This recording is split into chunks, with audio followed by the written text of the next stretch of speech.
Good afternoon everyone. God bless sa inyong lahat.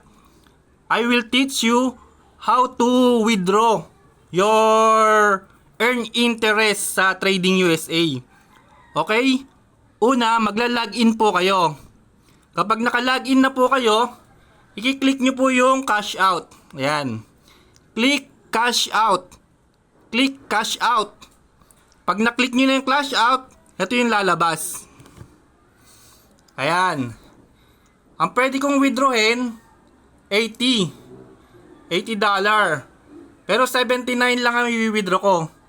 79.00 para merong balance na 1.40. Ayokong ubusin. Don't take all your money, ha? Ayun. Yeah, $79 I will request to withdraw. Ayan. Successful.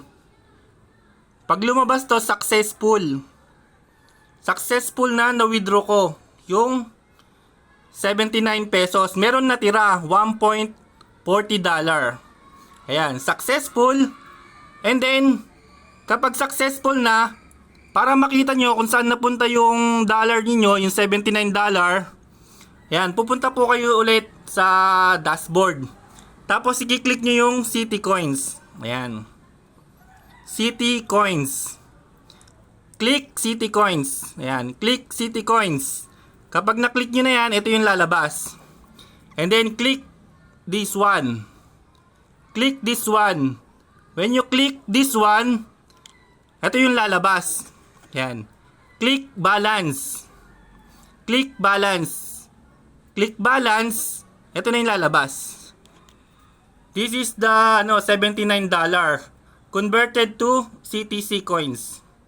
Ayan, this is my $79.